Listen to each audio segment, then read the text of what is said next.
Physics का second chapter है scalar and vector. बहुत बड़ा चैप्टर है और बहुत इंपॉर्टेंट चैप्टर है। तो इसका फर्स्ट टॉपिक जो है वो है इंट्रोडक्शन। सही। तो इंट्रोडक्शन में क्या है कि फिजिकल क्वांटिटीज क्या होती है। फिजिकल क्वांटिटीज आपको पता होना चाहिए क्या होती है। फिजिकल क्वांटिटीज कहते हैं लेंथ, मास, वेलोसिटी, एक्सेलरेशन, फोर्स। ये सब क्या है, इन सब चीजों को फिजिकल क्वांटिटीज कहते हैं।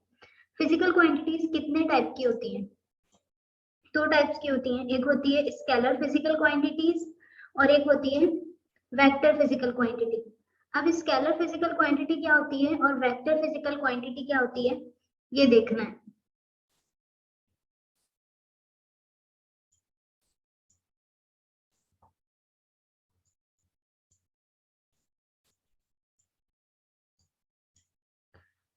स्केलर फिजिकल क्वांटिटी होती है ऐसी फिजिकल क्वांटिटीज जिनका मैग्नीट्यूड हो मगर डायरेक्शन ना हो। अब ये बात कैसी है कि मैग्नीट्यूड है और डायरेक्शन नहीं है। तो अगर हम बात करें लेंथ की, सही, तो कोई भी चीज अगर हम लेंथ बोलते हैं, जैसे अगर हम बात करें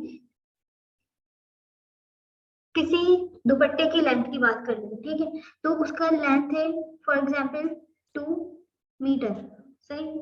तो ये जो 2 मीटर है, ये इसका क्या है, ये इसका मैग्नीट्यूड है। ठीक है। अब इसकी कोई डायरेक्शन नहीं होती। सही। या अगर हम बात करें टेम्परेचर की तो हम ये बोलेंगे कि 20 डिग्री सेंटीग्रेड। सही। तो ये जो 20 डिग्री सेंटीग्रेड है, ये क्या है, ये मैग्नीट्यूड है। ये इसकी कोई डायरेक्शन नहीं होती, टेम्परेचर की डायरेक्शन नहीं होती। हम किसी भी चीज की बात करते हैं तो हम ये कहते हैं इसका टेम्परेचर इतना है, हम ये नहीं कहते इसका टेम्परेचर की डायरेक्शन ये है। बहुत ही अजीब सा लगता है, ठीक है, क्योंकि होता नहीं। एक चीज जब होती नहीं है और फिर हम उसको खुद से करना चाहते हैं तो वो चीज क्या लगती है, अजीब लगती है या बुरी लगती है। ऐसे अगर हम बात करें मास की, तो हम बोलेंगे कि जो मास है, कि मेरा मास कितना है, मेरा मास 50 kg है। ठीक है। तो ये बात हो गई मेरे मास की। तो ये क्या हो गया, ये मास का हो गया मैग्नीट्यूड। अब मैं ये तो नहीं बोलूंगी ना कि मेरे मास की डायरेक्शन ये है, डायरेक्शन क्योंकि मास की होती ही नहीं है। तो इसीलिए ऐसी फिजिकल क्वांटिटीज जिनकी कोई डायरेक्शन नहीं होती, खाली उनका मैग्नीट्यूड होता है। और मैग्नीट्यूड इस चीज को कहते हैं कोई भी नंबर। सही। तो ऐसी फिजिकल क्वांटिटीज क्या कहलाती हैं, स्केलर फिजिकल क्वांटिटीज। ठीक है। फिर आते हैं नीचे। तो अब है physical vector physical quantities. Vector physical quantities क्या होती हैं, ऐसी फिजिकल क्वांटिटीज जिनके पास मैग्नीट्यूड भी हो और डायरेक्शन भी हो। तो ऐसी फिजिकल क्वांटिटीज क्या कहलाती हैं, वेक्टर फिजिकल क्वांटिटीज कहलाती हैं। जैसे अगर हम बात करें एक्सेलरेशन की, तो जब भी कोई गाड़ी मूव करती है तो एक्सेलरेशन प्रोड्यूस होती है। ठीक है। तो एक्सेलरेशन की कोई ना कोई डायरेक्शन होती है। सही। ऐसे अगर हम बात करें फोर्स की, तो फोर्स का मैग्नीट्यूड क्या होगा, फोर्स का मैग्नीट्यूड जैसे अगर हमने ले लिया है 5 न्यूटन, तो ये क्या है, ये फोर्स का मैग्नीट्यूड है और इसकी डायरेक्शन क्या है, नॉर्थ। फोर्स किस तरफ लग रही है, 5 न्यूटन फोर्स लग तो रही है मगर किस डायरेक्शन में लग रही है, ये बताना जरूरी होता है। ठीक है। तो अब 5 न्यूटन फोर्स नॉर्थ की तरफ लग रही है, नॉर्थ साइड पे लग रही है, तो ये क्या हो गई, नॉर्थ इसकी डायरेक्शन हो गई। और ये जो 5 न्यूटन है, ये क्या हो गया, मैग्नीट्यूड। तो इस तरह से जो वेक्टर क्वांटिटीज होती है उनके साथ लाजमी लाजमी होता है कि क्या होती है, डायरेक्शन भी होती है और मैग्नीट्यूड भी होता है। फिर है रिप्रेजेंटेशन ऑफ अ वेक्टर, कि एक वेक्टर को किस तरह से रिप्रेजेंट करते हैं। तो वेक्टर को रिप्रेजेंट करने के दो तरीके हैं, एक है थियोरेटिकल रिप्रेजेंटेशन और एक है ग्राफिकल रिप्रेजेंटेशन। तो थ्योरेटिकली किसी भी वेक्टर को जब रिप्रेजेंट करते हैं तो हम वो लेटर से रिप्रेजेंट करते हैं। जैसे अगर एक्सिलरेशन है तो हम उसको उसके लेटर से क्या करेंगे, रिप्रेजेंट करेंगे। फोर्स है तो फोर्स के सिंबल्स हैं, वेलोसिटी है तो वेलोसिटी के सिंबल्स है। लेकिन ये वेक्टर है, ठीक है, तो इस वेक्टर के लिए जो स्पेसिफिक चीज है वो क्या है, कि उस लेटर के ऊपर क्या होना चाहिए, एरो होना चाहिए। लाइक जैसे इस ए के ऊपर है, इस बी के ऊपर है, इस एफ के ऊपर है, तो इसके ऊपर भी क्या होना चाहिए, एरो होना चाहिए। ठीक है।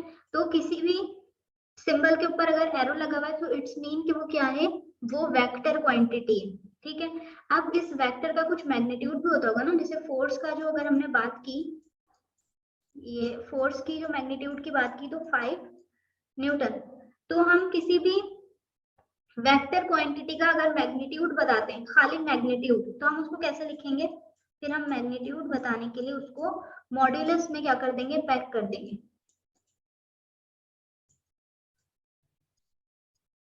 सही। तो क्या किया, ये फोर्स का क्या था, इधर लिख देते हैं नॉर्थ। सही। तो ये पूरा एक बता रहा था, इसके मैग्नीट्यूड भी और इसकी डायरेक्शन भी, लेकिन हमें खाली क्या लिखना है? हमें खाली मैग्नीट्यूड लिखना है। तो magnitude of a vector is represented by a modulus. Modulus इस चीज को कहते हैं, ठीक है।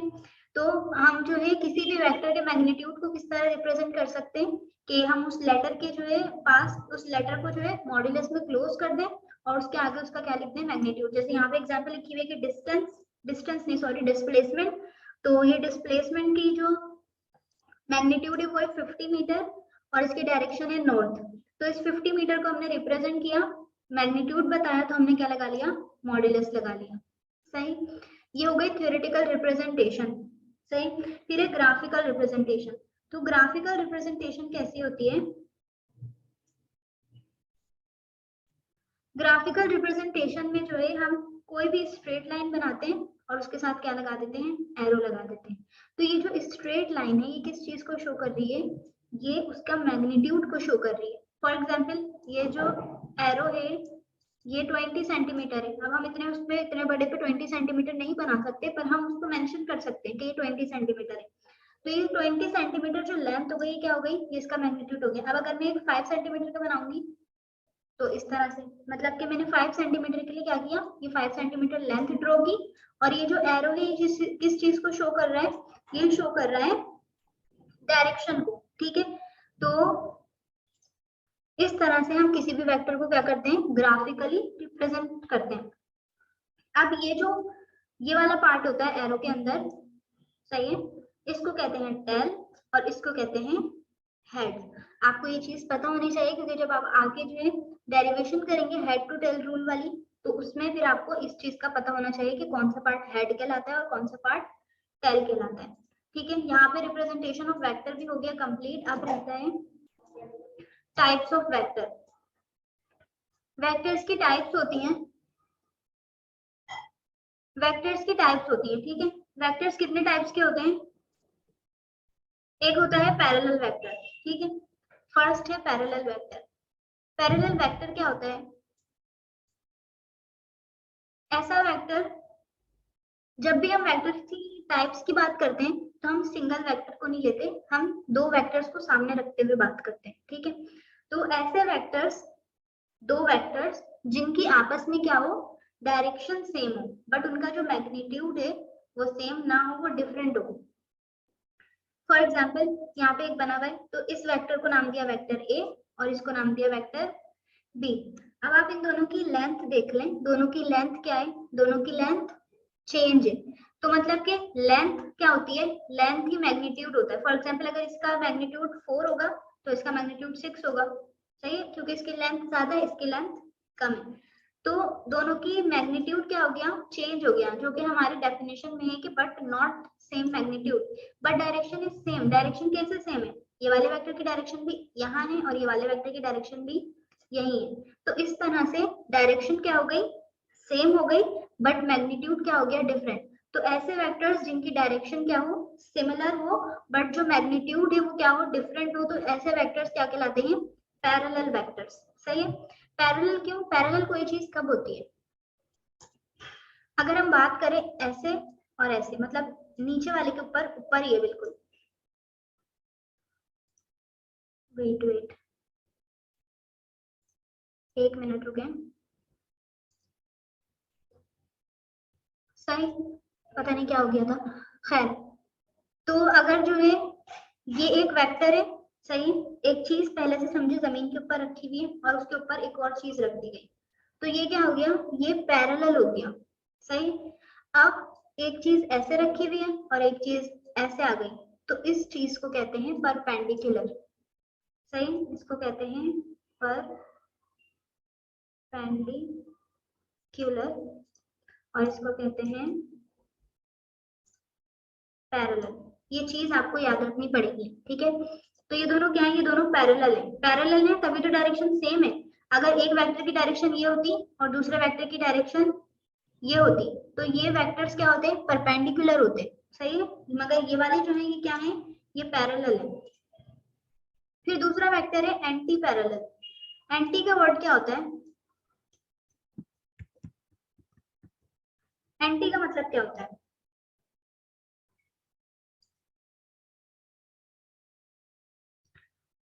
अभी हम बात कर रहे थे पैरेलल वेक्टर की, सही। एंटी का वर्ड होता है उल्टा कर दिया जाएगा, सही, बिल्कुल उस चीज के ऑपोजिट। जब भी हम किसी ऑपोजिट चीज की बात करते हैं तो मतलब कि क्या, हम वर्ड एंटी लगा देते हैं, सही। जैसे अगर आपने देखा होगा कैलकुलेटर में जब आप लॉग डालते हैं तो आपका जो आंसर होता है वो प्लस में होता है, मतलब वो जो आपको कैलकुलेटर में शो होता है वो प्लस में होता है, मगर जब आप एंटी लगाते हैं तो माइनस आ जाता है, ठीक है। तो ये कुछ फर्क होते हैं। फिर एंटी पैरेलल वेक्टर में की डेफिनेशन क्या है कि जो आपकी डायरेक्शन हो वो क्या हो, ऑपोजिट हो, और आपका मैग्नीट्यूड भी क्या हो, चेंज हो, मतलब कि डायरेक्शन भी चेंज हो और मैग्नीट्यूड भी चेंज हो। अब आप इधर देखें कि इसकी डायरेक्शन क्या थी, इसका मैग्नीट्यूड क्या है, ज्यादा है, इसका मैग्नीट्यूड क्या है, कम है, और डायरेक्शन कैसी है, डायरेक्शन ऑपोजिट है। एक होता है डायरेक्शन का चेंज होना, ये क्या हो गई, ये डायरेक्शन चेंज हो गई। हम इस डायरेक्शन को ऑपोजिट नहीं बोलेंगे, चेंज बोलेंगे। लेकिन यहाँ पर क्या है, ऊपर वाले से कंपेयर किया है, जैसे ऊपर पैरेलल था तो एंटी पैरेलल मतलब के ऊपर जो है दोनों की डायरेक्शन बिल्कुल इधर थी, इस तरफ थी, लेकिन यहाँ पे क्या हुआ, ये वाले वेक्टर की डायरेक्शन क्या हो गई, इधर हो गई, मतलब इससे ऑपोजिट हो गई। तो ऐसा वेक्टर्स, ऐसे दो वेक्टर्स जिनकी डायरेक्शन आपस में क्या हो, ऑपोजिट हो, और मैग्नीट्यूड क्या हो, सेम हो, तो ऐसे वेक्टर्स एंटी पैरेलल वेक्टर्स कहलाते हैं, सही। फिर है इक्वल वेक्टर। तो इक्वल वेक्टर किसे कहते हैं,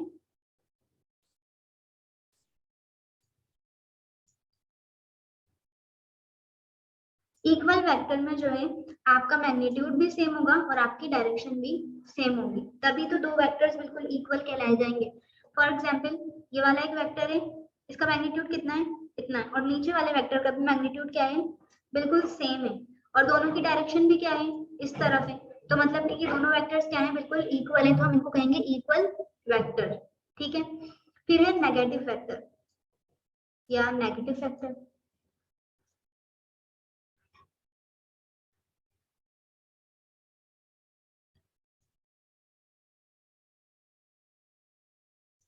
नेगेटिव वेक्टर क्या होता है, vectors which is equal in magnitude but opposite in direction is called a negative vector. अभी अगर हमने बात की थी एंटी पैरेलल वेक्टर की, तो एंटी पैरेलल वेक्टर में मैग्नीट्यूड भी चेंज था और डायरेक्शन भी चेंज थी, मगर नेगेटिव ऑफ अ वेक्टर में मैग्नीट्यूड बिल्कुल सेम होता है बट डायरेक्शन क्या होती है, चेंज होती है, ठीक है। तो vectors which is equal in magnitude, दोनों का मैग्नीट्यूड क्या है, बिल्कुल सेम है, मगर डायरेक्शन क्या है, ऑपोजिट, एक की डायरेक्शन इधर है और एक की डायरेक्शन इधर, तो ऐसे वेक्टर्स क्या कहलाते हैं, नेगेटिव ऑफ अ वेक्टर। फिर है parallel shift of a vector या फ्री वेक्टर। पैरेलल शिफ्ट और फ्री वेक्टर का मतलब क्या होता है कि एक वेक्टर जो कि क्या हो, बिल्कुल फ्री हो, और उसकी जो टेल है, मतलब कि ये वाला जो पॉइंट है ये ओरिजिन के साथ फिक्स्ड ना हो, ओरिजिन इस पॉइंट को कहते हैं, ठीक है। ये आपका y एक्सिस होता है, ये आपका x एक्सिस होता है, और इस पॉइंट को कहते हैं ओरिजिन।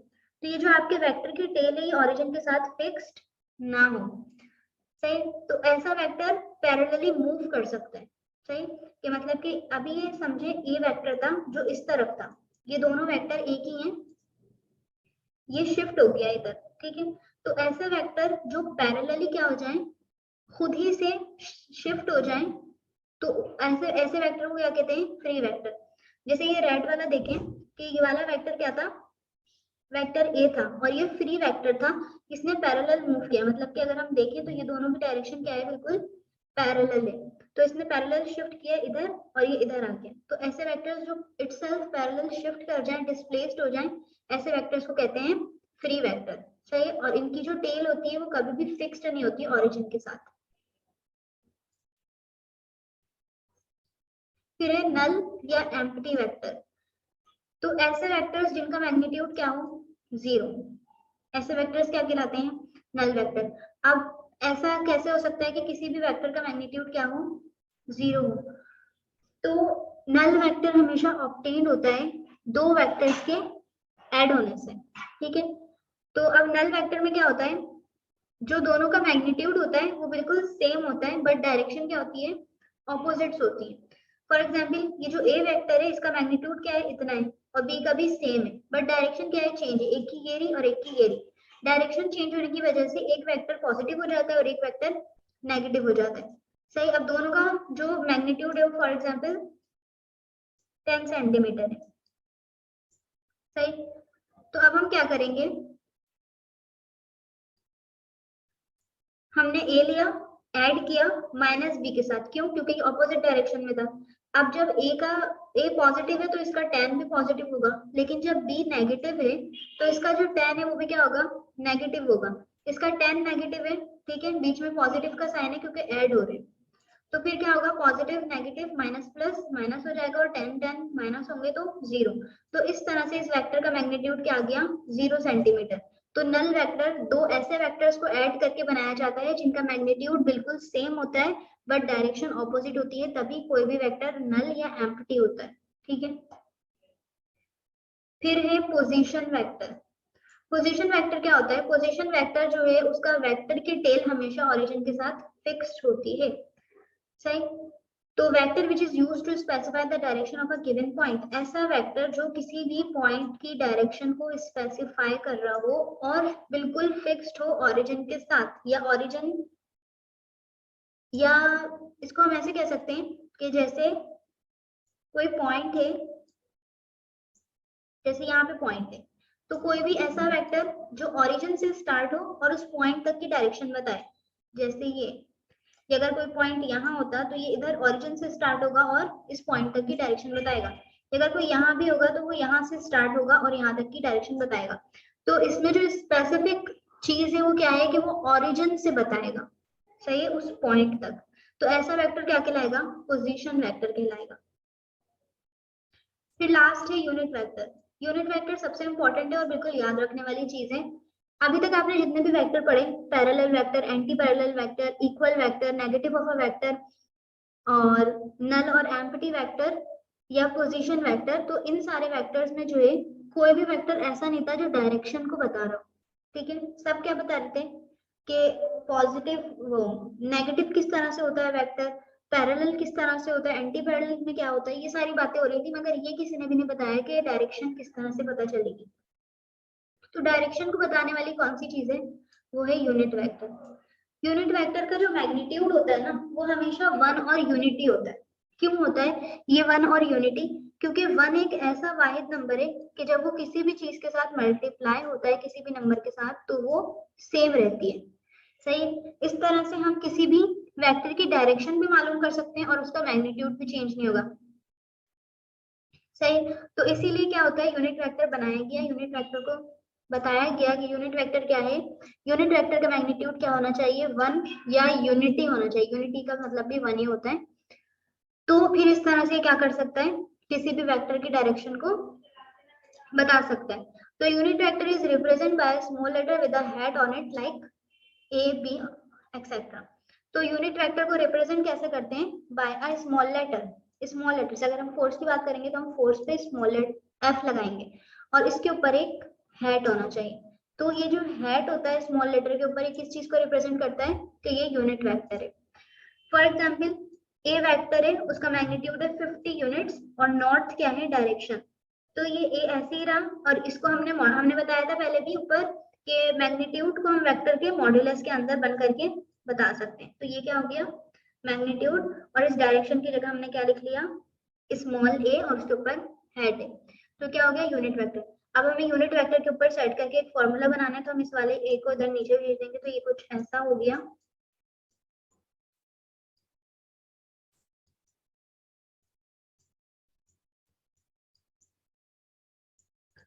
सही, तो ये बन गया यूनिट वेक्टर का फॉर्मूला।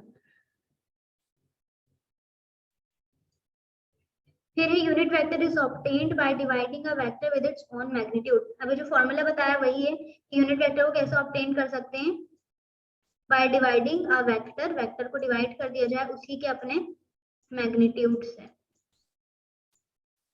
सही, अब इस मैग्नीट्यूड का फॉर्मूला क्या होता है, जैसे आपने वेक्टर मालूम कर लिया और उसके बाद जो है न्यूमेरिकल्स वगैरह आते हैं इसके, कि आपने वेक्टर मालूम कर लिया, आपको ये मैग्नीट्यूड का भी तो पता होना चाहिए किस तरह से पुट करेंगे। तो जो भी आपके वेक्टर्स की वैल्यूज आती हैं आप उसको जो है अंडर रूट करें और हर वैल्यू के ऊपर स्क्वायर लगाते हैं और बीच में प्लस का साइन डालें। सही है, तो इस तरह से आपका न्यूमेरिकल हो सकता है। अभी करेंगे थोड़ी देर में, पहले ये बता दें। अब यूनिट वेक्टर किस तरह से काम करता है वो भी देख लेते हैं। तो थोड़ा छोटा करते हैं। सही,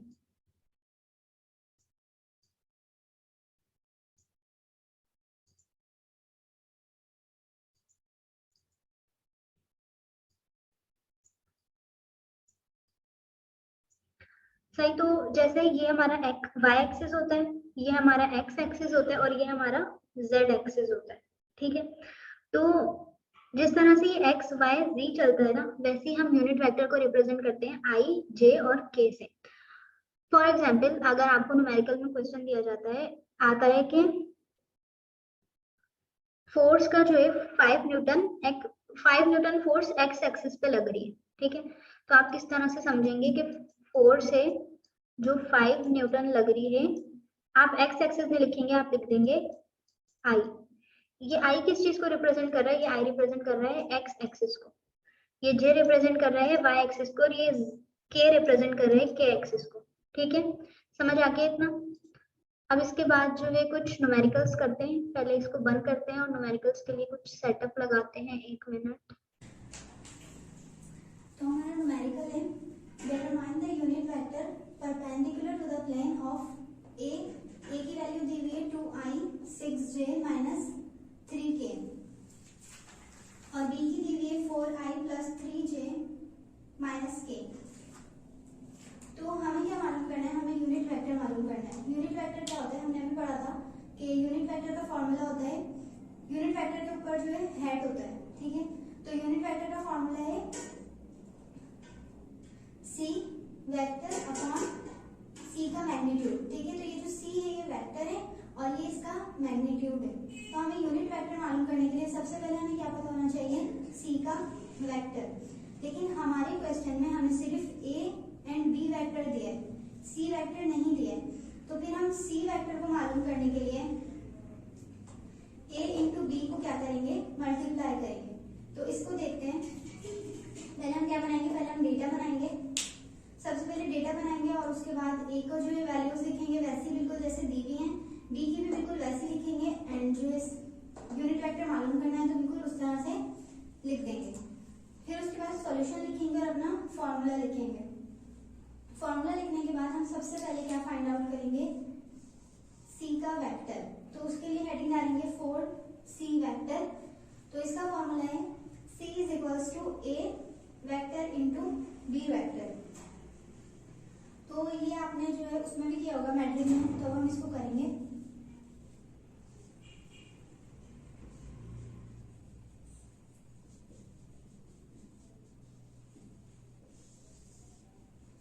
तो हमारे पास क्या है, i j एंड k, तो हम इसको एक ही बार लिख देंगे। उसके बाद a की तमाम वैल्यूज लिखेंगे, 2 माइनस का 6 है तो माइनस का 6 माइनस 3। फिर b के लिए लिखेंगे 4 प्लस का 3 है तो 3 ऐसे लिख देंगे एंड माइनस k है, मतलब यहाँ पे कुछ भी नहीं है खाली k है, तो फिर ये क्या होगा, ये 1 होगा, तो यहाँ आएगा माइनस का 1। उसके बाद क्या करेंगे, अगर हमें a के लिए लिखना होगा तो हम j और k की वैल्यूज लिखेंगे, और अगर हमें j के लिए लिखना होगा तो i और k की वैल्यूज लिखेंगे, और अगर हमें k के लिए लिखना होगा तो हम i एंड j की वैल्यूज लिखेंगे। तो अब देखिए हम कैसे लिखेंगे, हम लिखेंगे i, फिर उसके बाद j की वैल्यूज लिखेंगे 6 3 माइनस 3 माइनस 1। फिर j के लिए लिखेंगे तो i का लिखेंगे 2 4 माइनस 3 माइनस 1। और जब k के लिए लिखेंगे तो लिखेंगे, अच्छा इनके ऊपर भी हेड लगाएंगे क्योंकि ये भी क्या है, यूनिट वेक्टर ही है। तो k के लिए लिखेंगे तो क्या लिखेंगे, 2 4 माइनस 6 3। सही, अब इसको किस तरह करेंगे ये यहाँ देखते हैं।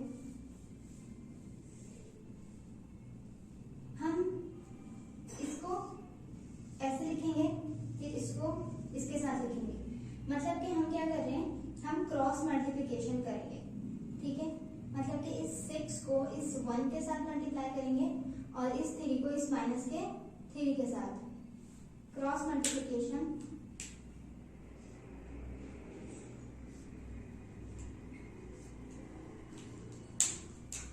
इसको इससे मल्टीप्लाई करेंगे और इसको इससे मल्टीप्लाई करेंगे। तो हमारा नेक्स्ट स्टेप क्या है यहाँ पे देखते हैं। आई के लिए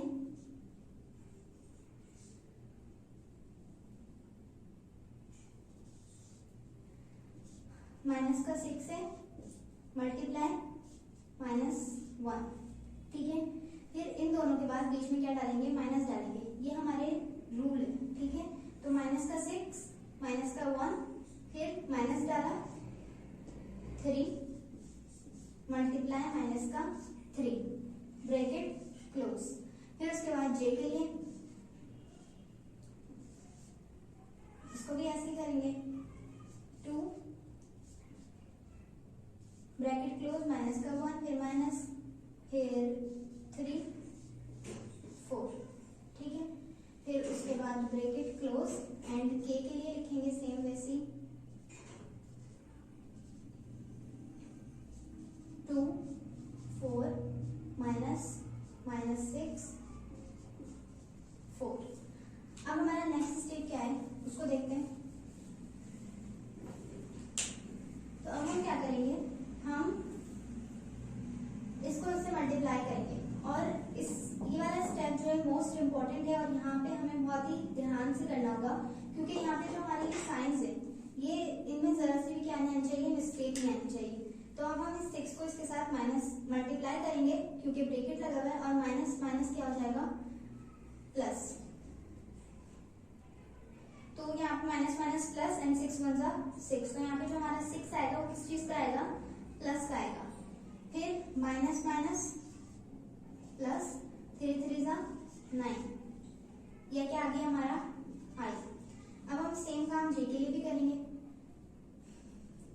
2 1 जा 2 एंड माइनस का साइन है तो माइनस का 2 माइनस माइनस प्लस 3 4 जा 12, ये क्या आ गया जे।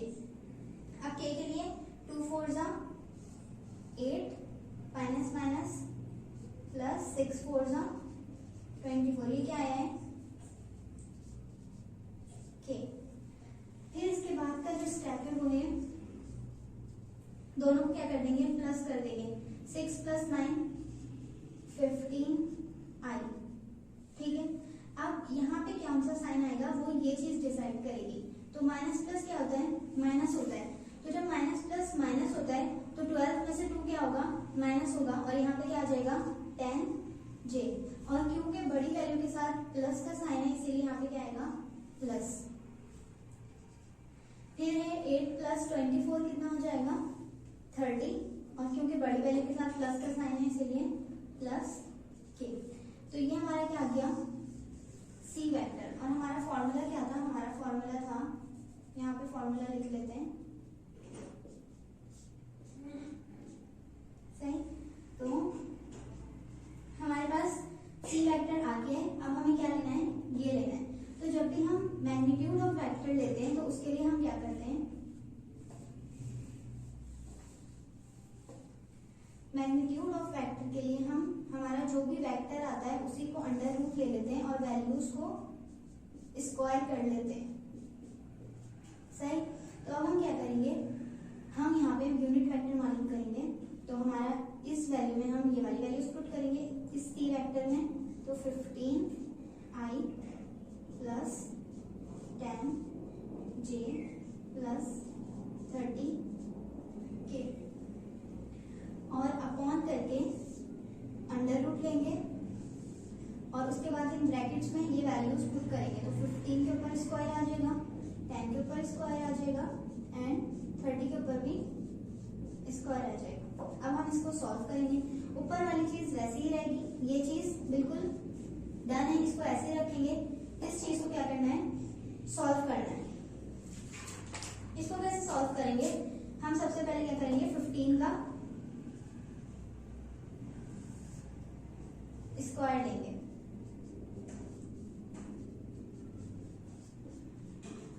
15 का स्क्वायर क्या होता है 225 10 का स्क्वायर लेंगे, 10 का स्क्वायर होता है 100, फिर 30 का स्क्वायर लेंगे और उसका होता है 90। इन तीनों वैल्यूज को क्या करेंगे, प्लस करेंगे, इन तीनों वैल्यूज को प्लस करेंगे तो हमारा आंसर आएगा 1 2 2 5। सही। स्क्वायर 1 2 2 5 को जब आप कैलकुलेटर में डालेंगे, कैलकुलेटर में आप डालें स्क्वायर 1 2 2 5 तो आपका जो आंसर आएगा वो आएगा 35। तो मतलब कि आपका नेक्स्ट स्टेप क्या होगा, 35। ओके, तो यहाँ तक हो जाएगा। अब इस 35 को सेपरेटली इसके साथ लिखेंगे, इसके साथ लिखेंगे और इसके साथ लिखेंगे। तो मतलब कि नेक्स्ट स्टेप में हम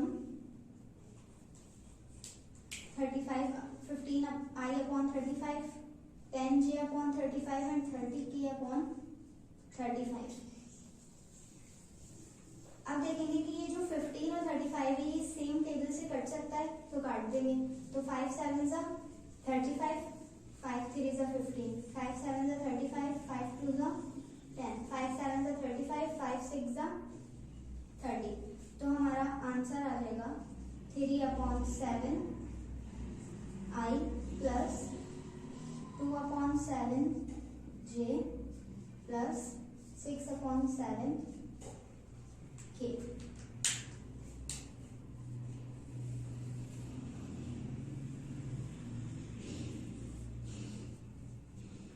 यूनिट वेक्टर के तमाम न्यूमेरिकल्स इसी तरह से सॉल्व होंगे, टेनर्स में मौजूद हैं, वहां से क्वेश्चन देख के बिल्कुल सेम तरीके से सॉल्व होंगे।